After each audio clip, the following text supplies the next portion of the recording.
H-E-R-R-Y. Good ingredients all hard Super to excited kami sa find. Beanie official merch haul namin. And here's our quick review of all the items we got. First, the photo cards. We got one each of both sets. Ang ganda ng packaging. And inside the pack, you'll see yung Beanie alphabet. Sana lang mas complicated ng konti para di madaling ma-decipher.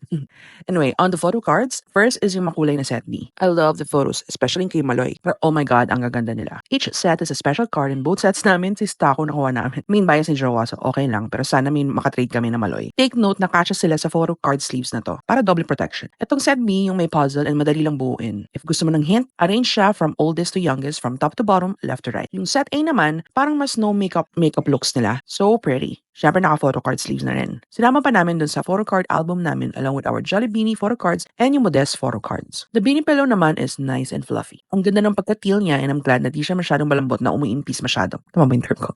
Pero dito to yung sabi ni Stako na amoy beanie. Charot. But this one's super cute. Glad na we got one kahit na di na magkasya sa bed namin kasi dami naming pillows. Next is the Beanie Bayong. Di ako makarelate sa binabash to kasi nung unang nakita ko pa lang, siya yung unang-unang gusto kong bilhin. I love black kasi and I'm happy na subtle lang yung branding nito. Ang laki ng capacity so bagay for groceries or when we're shopping. Not sure kung ipapa-customize ko pa pero may nakita akong pinaint yung stars with the Beanie Girls colors so baka yun ang gawin ko.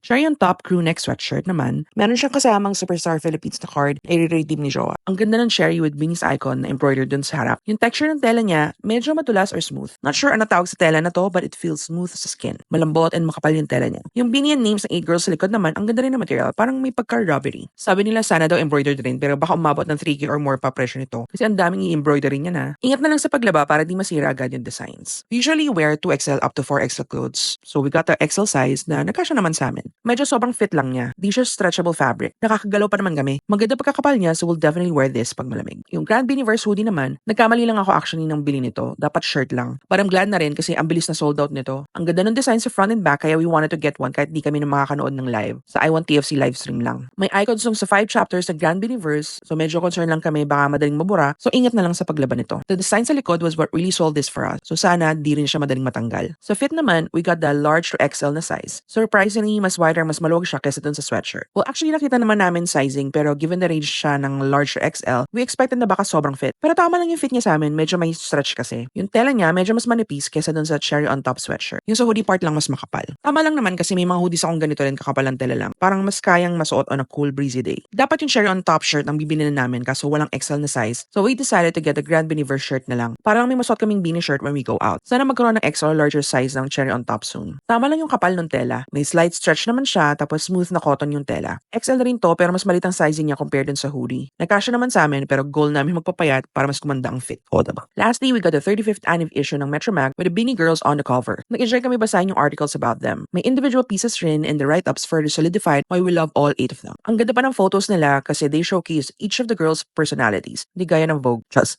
That's it for my review of the official Beanie merch. Nagtiis kami ng 11 hours na waiting time for these. Medyo nabawi naman. Bibili pa kami ng more photo cards to complete the set ng special cards and para may pang-trade kami with fellow Blooms. Any Blooms watching this na bumili rin ng official merch ng Beanie? Let us know in the comments yung reviews nyo rin ha.